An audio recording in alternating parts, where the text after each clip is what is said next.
10 ఏళ్లు అధికారంలో ఉన్న మోదీ, కేసీఆర్లు ప్రజలకు చేసిందేమీ లేదని టీపీసీసీ అధ్యక్షుడు మహేష్ కుమార్ గౌడ్ అన్నారు. దేశాన్ని మోదీ, రాష్ట్రాన్ని కేసీఆర్ అప్పుల కుప్పగా మార్చారన్నారు. ప్రజలు ప్రతిపక్ష హోదా ఇస్తే కేసీఆర్ ఫామ్ హౌస్కే పరిమితమయ్యారని విమర్శించారు.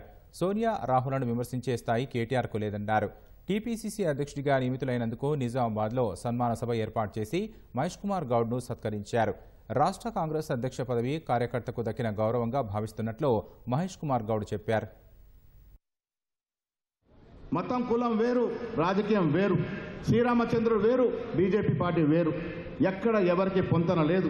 మేమంతా కూడా శ్రీరామచంద్ర భక్తులమే. కానీ కులాల పేరిట, దేవుళ్ళ పేరిట ఈ దేశాన్ని విచ్ఛిన్నం చేస్తున్నటువంటి మోడీ 10 ఏళ్లుగా ఏం చేశారని అడుగుతా ఉన్నా. పెద్ద పెద్ద కంపెనీలను కూడా అదాని, అంబానీ చేతిలో పెట్టేశారు. సామాన్యుడికి ఏం లాభం చేశాడు మోడీ అని అడుగుతా ఉన్నా.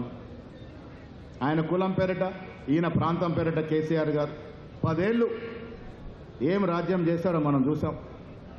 10 ఏళ్ళు రాష్ట్ర సంపదనంతా దోసి 7.5 లక్షల కోట్ల అప్పులో మన రాష్ట్రాన్ని కూర్చోబెట్టినారు. అప్పులే అప్పులు, ఇబ్బడి అప్పులు చేసిండు. ఇప్పుడు అటకెక్కి కూర్చున్నాడు, హ్యాపీగా ఫామ్ హౌస్లో ఎంజాయ్ చేస్తున్నాడు. నేను మొన్న కేటీఆర్ అని అడిగిన, రాహుల్ గాంధీ గురించి మాట్లాడితే నీ స్థాయి ఏంది, నీ బతికేంది, నువ్వెంత, నీ లెక్కెంత, నువ్వు రాహుల్ గాంధీ గురించి మాట్లాడేవేంటి, అసలు రాహుల్ గాంధీ, సోనియా గాంధీ కుటుంబానికి మీకు పొంతనేమిటి, త్యాగాల కుటుంబం అది, దోపిడిని దోచుకున్నటువంటి కుటుంబం మీది.